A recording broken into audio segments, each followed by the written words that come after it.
వీడియోల కోసం మా అమరావతి గళం ఛానల్ని సబ్స్క్రైబ్ చేసుకొని బెల్ ఐకాన్ నొక్కండి. వెల్కమ్ టు అమరావతి గళం. నేను మీ వరప్రసాద్.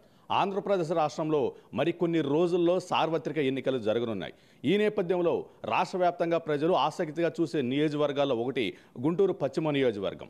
ఈ నియోజకవర్గంలో వైఎస్ఆర్ కాంగ్రెస్ పార్టీ తరపు నుంచి ఆరోగ్య శాఖ మంత్రిగా పనిచేసినటువంటి విడుదల రజని ఎన్నికల్లో పోటీ చేస్తుంటే, Telugu Desam party, Bharatiya Janata party, Janasena party తరపు నుంచి కూడా కూటమి బలపరిచిన అభ్యర్థిగా గల్లా మాధవి కూడా ఎన్నికల బరిలో తొలిసారి దిగనున్నారు. ఈ క్రమంలో ఇక్కడ ఎవరు విజయ బావుట ఎగరవేస్తారని రాష్ట్ర వ్యాప్తంగా ప్రజలు ఆసక్తిగా చూస్తున్నారు. అయితే ఈ అంశంపై మనతో మాట్లాడేందుకు ఆ గుడివాడ గన్నవరం ఎన్నికల పరిశీలకులైనటువంటి తెలుగుదేశం పార్టీ నాయకులు వడ్రాన హరిబాబు గారు ప్రస్తుతం అంతా ఉన్నారు. ఒకసారి ఆయనతో మాట్లాడదాం. హరిబాబు గారు, నిజంగా యావత్ రాష్ట్ర ప్రజలు కూడా ఆసక్తిగా పలు నియోజకవర్గాలు చూస్తున్నారు. పిఠాపురం కానివ్వండి, కుప్పం కానివ్వండి, మంగళగిరి, అలా పలు నియోజకవర్గాలు ఆసక్తిగా చూస్తున్నారు ప్రజలు ఎటువంటి తీర్పునిస్తారా అని. అయితే ఇదే కోవాలో కూడా గుంటూరు పశ్చిమ నియోజకవర్గంలో కూడా ఎవరు విజయ పతాకాన్ని ఎగరవేస్తారని చాలా ఆతృతగా, ఒక ఆసక్తిగా, ఉత్కంఠగా ఎదురు చూస్తున్నారు. ఎలా ఉంది సార్ ఇప్పుడు అక్కడ పరిస్థితి? గుంటూరు పశ్చిమ చాలా రాజకీయ చైతన్యం కలిగినటువంటి నియోజకవర్గం. ఈ నియోజకవర్గం ముందు నుంచి కూడా తెలుగుదేశం పార్టీకి స్పష్టమైన మెజార్టీతో ఏ అభ్యర్థిని అధిష్టానం నుంచోబెట్టినా కూడా ఇక్కడ గెలుపు అనేది అసలు ఈజీగా జరుగుతూ ఉన్నటువంటి నియోజకవర్గం. ఈ నియోజకవర్గంలో ఇప్పుడు అవతల వైపు నుంచి వైసీపీ పార్టీ వాళ్ళు చిలకలూరుపేట నుంచి ఇక్కడ నాయకులు లేరన్నట్లుగా చిలకలూరుపేట నుంచి ఒక చిలకను తీసుకొచ్చి ఇక్కడ నుంచోబెట్టారు. ఆమె మంత్రివర్యులు రకరకాలుగా ఆమె స్కాములు, ఆమె పరిస్థితులు ప్రజలందరికీ కూడా తెలుసు. ఆమె పరిస్థితి ఆమె వచ్చి ఇవాళ ఇక్కడ నేను గెలుస్తాను, ఇక్కడ నేను గుంటూరులో కూడా నా యొక్క ముద్ర చూపిస్తానని చెప్పేసి ఆమె ప్రజలందరికీ కూడా కళ్ళబొల్లి మాటలు చెప్పి ఇవాళ ఇక్కడ ప్రజలను మోసం చేయాలి అని చెప్పి చూస్తూ ఉంది. ఆమె ఆల్రెడీ చిలకలూరుపేటలో అయిపోయింది. అక్కడ ఆమె పనికిరాదనే కదా తీసుకొచ్చి ఆ చెత్తని వర్గంలో అనర్హులు వాళ్ళని తీసుకెళ్ళి డస్ట్బిన్లో వేయాలి. ఇక్కడ ఉమ్మడి అభ్యర్థిగా తెలుగుదేశం, జనసేన, బీజేపీ బలపరిచినటువంటి గల్లా మాధవి గారిని ఇక్కడ అందరూ కూడా సపోర్ట్ చేయడం జరుగుతుంది. కొత్తలో ఆమె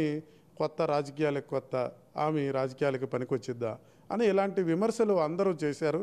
కానీ ఇప్పుడు చూస్తే ఇవాళ గత కొద్ది రోజుల నుంచి చూస్తే ఆమె యొక్క స్పీడ్ ఎలా ఉందంటే, పరిణితి చెందినటువంటి రాజకీయ నాయకులు కూడా ఆమె యొక్క స్పీడ్కి పనికి రాకుండా ఉన్నారు.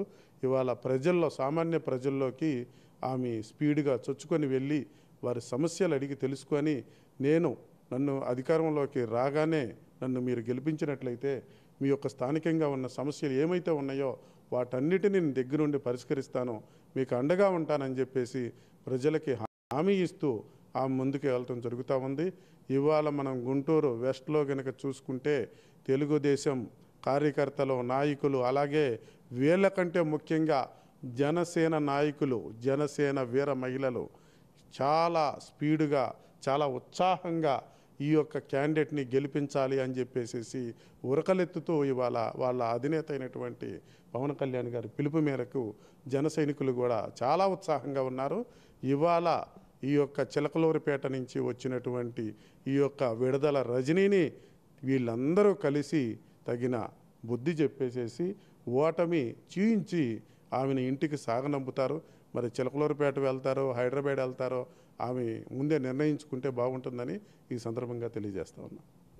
హరిబాబు గారు, మీరేమో పొరుగు నియోజకవర్గం నుంచి వచ్చింది, ఇక్కడ గెలిచేటటువంటి అవకాశాలు లేవు అంటున్నారు. అయితే వైసీపీ తరపు నుంచి వస్తున్నటువంటి ఒక ప్రచారం ఏంటంటే, పత్తిపాడు ఏదైతే చిలకలూరుపేటలో అక్కడ ఉన్నటువంటి పత్తిపాటి పుల్లారావు అంటే ఒక దిగ్గజంలో ఉన్నటువంటి ఆ పత్తిపాటి పుల్లారావు చెక్ పెట్టింది. ఈ క్రమంలో ఏంటంటే ఈ 2019 వైసీపీ ప్రభంజనంలో కూడా తెలుగుదేశం పార్టీ రెపరెపలాడించిన జెండా రెపరెపలాడించిన నియోజకవర్గం పశ్చిమ నియోజకవర్గం. ఈ పశ్చిమ నియోజకవర్గ కంచుకోటని బద్దలు చేయడానికి విడుదల రజనీని వైసీపీ రంగంలో నింపిందని ఒక ప్రచారం. మరి ఆ వైసీపీ అనుకున్న వ్యూహం ఫలిస్తుందంటారా లేదా? అక్కడ ఆ రోజున జగన్మోహన్ రెడ్డి నాకు ఒక్క ఛాన్స్ ఇవ్వండి అని చెప్పి పేదల్ని, అమాయకుల్ని అందరినీ నమ్మించి ఆయన ఆ రోజున అధికారంలోకి వచ్చాడు. ఆయన అధికారంలోకి వచ్చిన తర్వాత ఇవాళ 5 సంవత్సరాలు మనం ఈ రాష్ట్రంలో, ముఖ్యంగా మన ప్రాంతంలో, మన అమరావతి ప్రాంతం అవ్వచ్చు, మన గుంటూరు జిల్లా అవ్వచ్చు, మనం చూస్తూనే ఉన్నాం. ఏం చూస్తున్నాం? మన యొక్క భూమి ధరలు మొత్తం కూడా రూపాయి ఉన్నది పావలాగా పడిపోయింది. మనం దరిద్రాన్ని చూస్తున్నాం. వాళ్ళు మట్టి మాఫియా దగ్గర నుంచి, గంజాయి మాఫియా దగ్గర నుంచి, అలాగే కల్తీ మద్యం దగ్గర నుంచి రాష్ట్రాన్ని అధోగతి పట్టించారు. ఆ రోజున పరిస్థితి వేరు. ఒక్క ఛాన్సు అంటే సరే ఈమె ఒక యువ నాయకురాలు వచ్చింది అని చెప్పేసి సీనియారిటీని కూడా పక్కన పెట్టేసేసి ఈమెను గెలిపించారు చిలకలూరుపేట ప్రజలు. ఇవాళ చిలకలూరుపేట ప్రజలు అవ్వచ్చు, ఉమ్మడి గుంటూరు జిల్లా ప్రజలు అవ్వచ్చు, కృష్ణా జిల్లా ప్రజలు అవ్వచ్చు, యావత్ రాష్ట్రం మొత్తం మీద ప్రజలందరూ కూడా ఒక్క ఛాన్స్కి పర్యవసానం అనేది చూశారు. ఈ రోజున మరలా ఆ ఒక్క ఛాన్స్ ఎందుకు ఇస్తారు మన వాళ్ళు ఏమన్నా అమాయకులా పిచ్చాలా? ఆ రోజంటే నమ్మారు జగన్మోహన్ రెడ్డిని. ఈ రోజున నమ్మే పరిస్థితి లేదు. నాయనా నీకు ఒక్క ఛాన్స్ ఇస్తే మా ఆస్తులు కూడా కాజేసే పరిస్థితులు నువ్వు కల్పించావు, అందువల్ల నిన్ను త్వరలోనే ఇంటికి పంపిస్తామని చెప్పి ప్రజలందరూ నిర్ణయించుకున్నారు. మరీ ముఖ్యంగా ఆమె ఆ రోజున అక్కడేదో గాలిలో ఏదో కొట్టుకొచ్చిందేమో కానీ ఇక్కడ గుంటూరు వెస్ట్లో మాత్రం స్పష్టంగా కనపడతా ఉంది మనకి. ఉమ్మడి అభ్యర్థి అయినటువంటి గల్లా మాధవి గారు మంచి మెజార్టీతో ఇక్కడ గెలవబోతున్నారు. ఈ మాధవి గారి గెలుపుని ఎవరు కూడా ఆపలేరు. ఈమె విడుదల రజనీ గారు ఇక్కడ నాయకుల్ని, కాపుల్లో కొంతమందిని, అలాగే మిగిలిన కులాల వారీగా ఒక్కొక్క ఫ్లోర్లో ఒక్కొక్కరిని ఈ టాస్కులు పెట్టుకున్నారని వింటున్నది. మాకు అది ప్రజలు తెలుసుకోవాలి. పెట్టుకొని వీళ్ళని అంటే ఈ అక్రమమైన మార్గాల్లో వచ్చిన ఈ డబ్బుని ఏదైతే ఇందాక మనం అనుకున్నట్టుగా రకరకాల కల్తీ మద్యం అవ్వచ్చు, గంజాయి అవ్వచ్చు, రకరకాల కుంభకోణాల ద్వారా వచ్చినటువంటి ఈ డబ్బుని ఇవాళ వీళ్ళందరినీ నేను కొనేస్తా, ఎవరినైనా కొనేస్తా, జనసేన నాయకుల్ని కొనేస్తా, తెలుగుదేశం నాయకుల్ని కొనేస్తా, బీజేపీ నాయకుల్ని కొనేస్తా అని చెప్పేసి ప్రగల్భాలు పలుకుతూ ఉన్నారు వీళ్ళు. మీరు కొంటే కొంతమందిని అనామకుల్ని కొనొచ్చు. వాళ్ళ వల్ల వాళ్ళ భార్య ఓటు, ఆయన ఓటు తప్పనిచ్చి మీరు కొన్న వ్యక్తులు ఎవరైనా అవ్వచ్చు, వాళ్ళ ఇంట్లో ఓట్లు కూడా వాళ్ళకి పడవు. స్పష్టంగా చెబుతా ఉన్నా. ఇవాళ ప్రజలు ముందే నిర్ణయించుకున్నారు. జన సైనికులు అవ్వచ్చు, తెలుగుదేశం నాయకులు అవ్వచ్చు, బీజేపీ కార్యకర్తలు అవ్వచ్చు, ఎవరైనా కూడా ప్రజలు స్పష్టంగా నిర్ణయం తీసుకున్నారు. ఒక్క ఛాన్స్కి మమ్మల్ని ఈ రోజున బజార్ను పడేసినటువంటి ఈ జగన్మోహన్ రెడ్డి ప్రభుత్వాన్ని ఎప్పుడెప్పుడు మేము గద్దె దింపాలి, ఎప్పుడెప్పుడు ఈ చిలకలూరుపేట నుంచి వచ్చినటువంటి ఈ విడుదల రజనీని మనం ఇంటికి పంపించాలి, ఆమెకి తగిన బుద్ధి చెప్పి పంపించాలనేది ఈ యొక్క ప్రజలు చూస్తూ ఉన్నారు. ఇంకొకటి కూడా మీకు నేను హెచ్చరిస్తూ ఉన్నాను. కాపులు మేము ఇక్కడికి వచ్చేసేసి మా హస్బెండ్ వాళ్ళు కాపులందరూ నాకు సపోర్ట్ ఉన్నారని చెప్పి చెబుతూ ఉన్నారు. జనసేన వాళ్ళు మాకు సపోర్ట్ ఉన్నారని చెప్పి మీరు ప్రగల్భాలు పలుకుతూ ఉన్నారు. జనసేన సైనికులు కానీ వీర మహిళలు కానీ ఒకటే చెబుతున్నారు ముక్త కంఠంతో, మా అధినేత పవన్ కళ్యాణ్ గారిని తిట్టినటువంటి మీ అందరికీ కూడా మేము త్వరలోనే ఒక మంచి గుణపాఠం నేర్పి మీకు మరలా మా యొక్క పవన్ కళ్యాణ్ గారిని మీరు పల్లెత్తి మాట అంటానికి కూడా మీకు ధైర్యం లేకుండా మీరు కొనలేరనేది కూడా ఈ సందర్భంగా నేను తెలియజేస్తా ఉన్నా. హరిబాబు గారు, నిజంగా మీరు చెప్తున్నట్లుగా కూడా మాకు కూడా ఒక ప్రచారం వినడం జరిగింది. ఏదైతే వైసీపీకి సంబంధించినటువంటి ఎవరైతే నేతలు ఉన్నారో వాళ్ళు కూడా అంటే పశ్చిమ నియోజకవర్గంలో ఉన్నటువంటి కాపు నాయకుల దగ్గర కానివ్వండి, కాపుల దగ్గర వెళ్ళడం, అదేవిధంగా జనసేనకు సంబంధించినటువంటి వాళ్ళ వద్దకు వెళ్ళి ఇక్కడ మీకు ఇచ్చినటువంటి ఆ టికెట్ ఎవరైతే ఉన్నారో మీ సామాజిక వర్గానికి చెందిన వ్యక్తి కాదు, జనసేన పార్టీకి సంబంధించినటువంటి వ్యక్తి కాదు, ఈ క్రమంలో మాకు ఇంకొకసారి సహాయం చేయండి అని మీకు అండగా ఉంటామని కూడా వాళ్ళకి పెద్ద మొత్తంలో ముడుపులు అప్పచెప్పే ప్రయత్నం చేస్తున్నట్టు కూడా ఒక సమాచారం. అదంతా వాస్తవమేనా? నిజంగా అది వాస్తవం అయితే కాపు సోదరులు కానివ్వండి, జన సైనికులు కూడా ఏమన్నా వాళ్ళ పెట్టే ప్రలోభాలకు గురే అవకాశాలు ఉంటాయంటారు? జనసేన నాయకులు కానీ బీజేపీ నాయకులు కానీ నిజమైన నాయకులు ఎవ్వరు కూడా మీకు అమ్ముడు పోరు. మీరు ఇక్కడ కొనిపించుకునే వాళ్ళు ఎవరు కూడా లేరు. ఎవరన్నా వెళ్ళొచ్చు, రాజకీయంగా నిరుద్యోగులు ఉంటే వాళ్ళు అమ్ముడు పోవచ్చు. నిజమైతే మీ అంతరాత్మకు మీరు సమాధానం చెప్పుకోవాలి.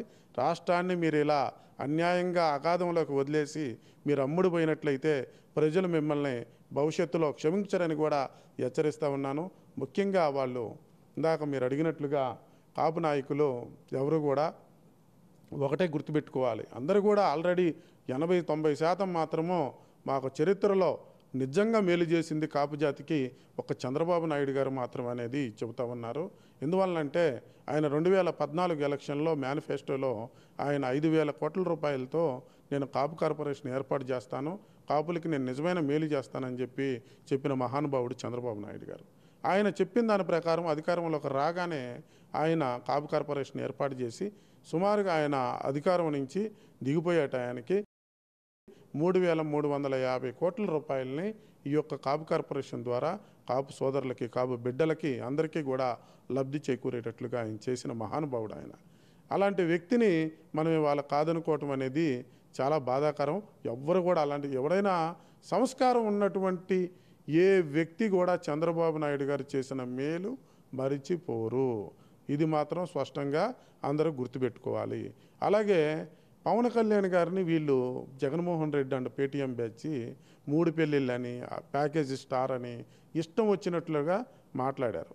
అది అంబటి రాంబాబు అవ్వచ్చు, గుడివాడ అమర్నాథ్ అవ్వచ్చు, పేరిని నాని అవ్వచ్చు, ఇంకొకళ్ళు అవ్వచ్చు. మీరు ప్రజానాయకులుగా ఉన్నారని గుర్తుపెట్టుకోండి. మీరు ప్రజలు మిమ్మల్ని గెలిపించారు. మీరు జగన్మోహన్ రెడ్డి చెప్పినట్లుగా చేస్తే ఇదే గెలిపించిన ప్రజలు మిమ్మల్ని చేదరించుకొని మిమ్మల్ని రేపొద్దున ఓడించి డిపాజిట్లు కూడా లేకుండా చేస్తారని చెప్పి హెచ్చరిస్తూ ఉన్నా. ఎందువల్లంటే పవన్ కళ్యాణ్ గారిని మీరు ఆ రకంగా మాటలు అనేటప్పుడు ఒకటి గుర్తుపెట్టుకోవాలి.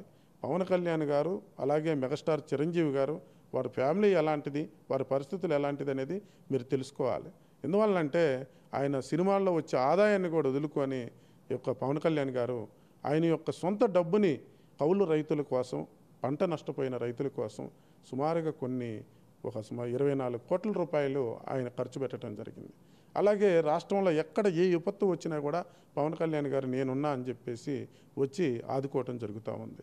అలాగే మా అధినేత అయినటువంటి చంద్రబాబు నాయుడు గారు అక్రమమైన అరెస్టుకు గురైనప్పుడు హైదరాబాద్ నుంచి నేనున్నాను, చంద్రబాబు నాయుడు గారికి నేను అండగా ఉంటానని చెప్పేసి ఆయన విమానంలో బయలుదేరబోతే అక్కడ కూడా ఆపేశారు ఈ దుర్మార్గులు.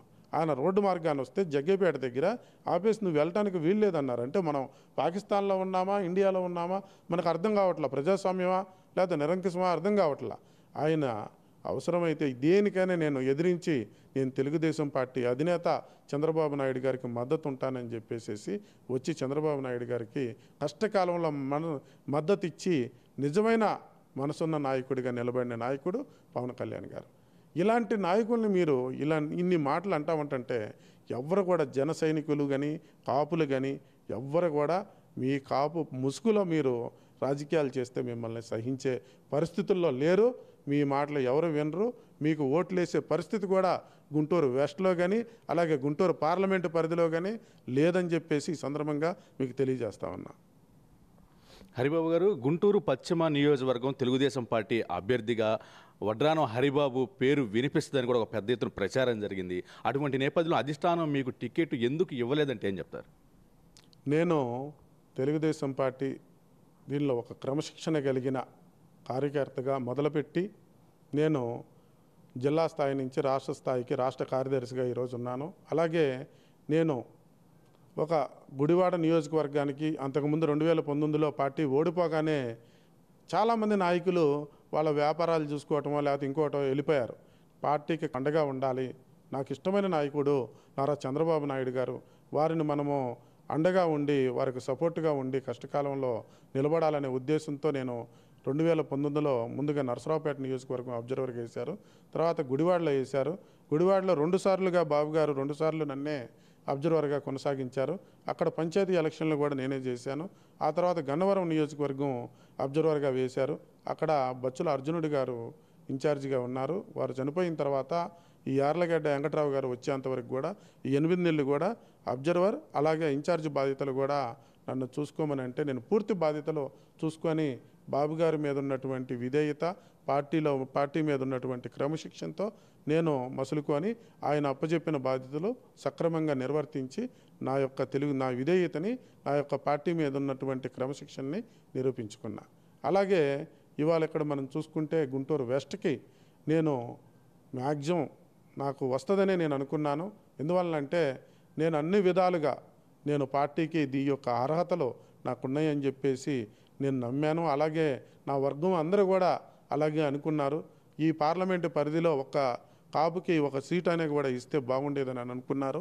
కొన్ని కారణాల వల్ల అంటే ఇక్కడ బీసీకి మనం ఇవ్వాలి అనే ఉద్దేశంతో లోకేష్ బాబు గారు నాకు చెప్పడం జరిగింది. నన్ను హైదరాబాద్ కూడా పిలిపించి అన్న మనము బీసీకి ఇవ్వాలని అనుకుంటున్నాము, మీరు ఏమనుకోవద్దంటే అన్న అలాంటిది ఏమీ లేదు, నేను పార్టీ ఏం ఆదేశిస్తే అది శిరసా వహిస్తాను.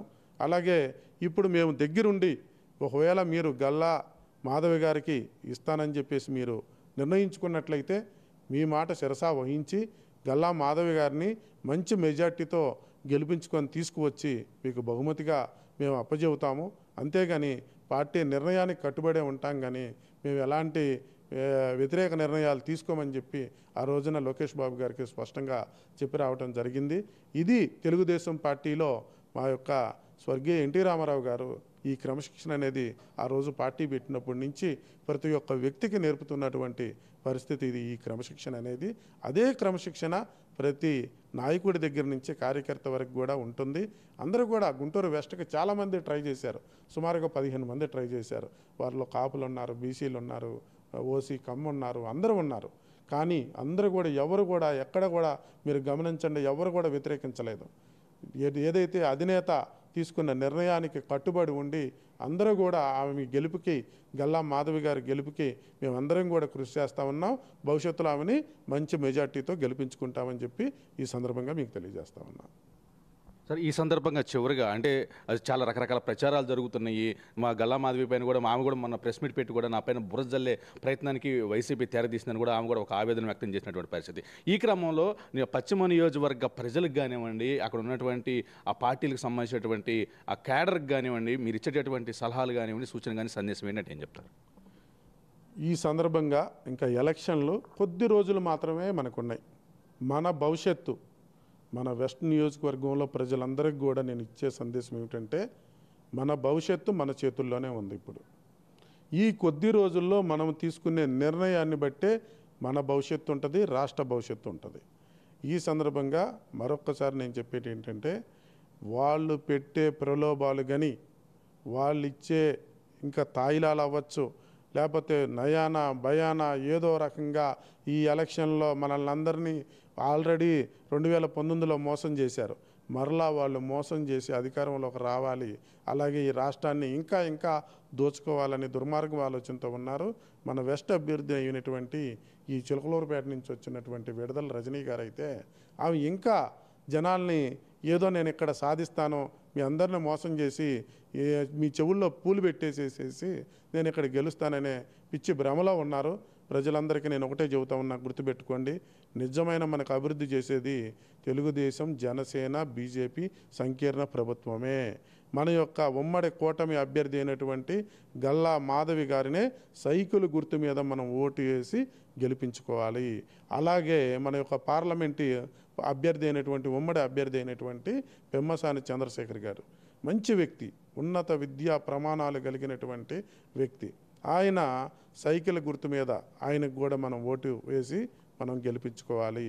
అయితే ఇక్కడ కులాల వారీగా, మతాల వారీగా, వీళ్ళు ప్రాంతాల వారీగా కొనటానికి సిద్ధంగా ఉన్నారు. వాళ్ళు మనల్ని సంతలో ఒక జంతువుల్లాగా, ఒక వస్తువుల్లాగా మనల్ని కొనటానికి సిద్ధంగా ఉన్నారు. మీరు ఎవ్వరు కూడా వాళ్ళ ప్రలోభాలకు లొంగద్దు. ఇంకొకటి కూడా చెబుతా ఉన్నా, ఆ రోజున ఎలక్షన్ రోజున వీరు రకరకాల భయాలు కలిగిస్తారు. అక్కడ పోలింగ్ బూతుల దగ్గర గొడవలు సృష్టించడానికి వాళ్ళు సిద్ధంగా ఉన్నారు. అలాగే మనల్ని ప్రలోభాలు పెట్టడానికి కూడా సిద్ధంగా ఉన్నారు. వాళ్ళ ప్రలోభాలకు కానీ, వాళ్ళ పెట్టేటటువంటి భయాందోళనలకు కానీ ఎవరు కూడా లోనవ్వద్దు. అందరం కూడా ఒకటే గుర్తుపెట్టుకోవాలి, మన కళ్ళకి రాష్ట్ర అభివృద్ధి ముఖ్యము. మన నాయకుడు, అధినాయకుడు చంద్రబాబు నాయుడు గారు, జనసేన నాయకులకి పవన్ కళ్యాణ్ గారు, అలాగే బీజేపీ నాయకులకి మోదీ గారు, వీళ్ళే గుర్తుండాలి. వీళ్ళని గుర్తుపెట్టుకొని సైకిల్ గుర్తుకి మన 2 ఓట్లు వేసుకొని ఇక్కడ ఇద్దరు అభ్యర్థుల్ని గెలిపించుకొని మన సత్తా ఏదో చేయించుకోవాలని చెప్పి మీ అందరినీ ప్రార్థిస్తూ నమస్కరిస్తా ఉన్నా. గడిచిన 5 ఏళ్లలో అవినీతి, అరాచకం, అక్రమంగా సంపాదించినటువంటి ఆ డబ్బు ద్వారా ఆ విడుదల రజని పశ్చిమ నియోజకవర్గంలో ఎవరైతే ముఖ్య నేతలు ఉన్నారో వాళ్ళని కొనేందుకు ప్రలోభాలకు గురి చేసుకునే ప్రయత్నం చేస్తుందని 3 పార్టీలకు సంబంధించినటువంటి నాయకులు కానీ, కార్యకర్తలు కానీ తస్మాత్ జాగ్రత్త అంటూ కూడా వడ్డాను హరిబాబు గారు హెచ్చరిస్తున్నారు. ఎన్ని విశ్వ ప్రయత్నాలు చేసినా విడుదల రజని అక్కడ నుంచి తట్టాబుట్ట సర్దుకొని వెళ్ళిపోవాల్సిందే తప్ప అది గెలుస్తానన్నటువంటి ఊహ కూడా ఆమెకి ఉండకూడదు, ఉండదన్నటువంటి ఒక ధీమాన్ని కూడా ఆయన వ్యక్తం చేస్తున్నారు. ఏది ఏమైనప్పటికీ గుంటూరు పశ్చిమ నియోజకవర్గంలో గల్లా మాధవి విజయ బావుట ఎగరవేస్తారని కూడా ఆయన ఈ సందర్భం ముందే జోస్యం చెప్పేశారు. అయితే తెలుగుదేశం పార్టీ పశ్చిమ నియోజకవర్గంలో తెలుగుదేశం పార్టీ సీటు కూడా నాకు వస్తుందన్న పూర్తి స్థాయిలో అనుకున్న క్రమంలో కూడా కొన్ని సామాజిక సమీకరణల నేపథ్యంలో ఆ సీటును కూడా త్యాగం చేయాల్సి వచ్చిందని పార్టీ అధినేత అధిష్టానం నిర్ణయం మేరకు కూడా నేను తృణప్రాయంగా సీటును త్యాగం చేశాను తప్ప ఎక్కడ కూడా నేను కానీ ఆ సీటును ఆశించినటువంటి ఎంతోమంది నేతలు కూడా తిరుగుబాటు ఎగరవేయలేదని, మాకు తెలుగుదేశం పార్టీ అధిష్టానం కానివ్వండి నేతలు నేర్పించిన క్రమశిక్షణ అదేనని ఆయన అయితే చెప్తున్నారు. రాబో రోజుల్లో ఎవరైతే పశ్చిమ నియోజకవర్గంలో గల్లా మాధవి విజయాన్ని కూడా తామంతా కూడా ఏకతాటిపైకి వచ్చి ఆమె యొక్క విజయాన్ని కృషి చేస్తామని ఈ సందర్భంగా వడ్రాన హరిబాబు అయితే స్పష్టం చేశారు. కెమెరామెన్ ఆర్కేతో వరప్రసాద్, అమరావతి గళం, గుంటూరు నుంచి.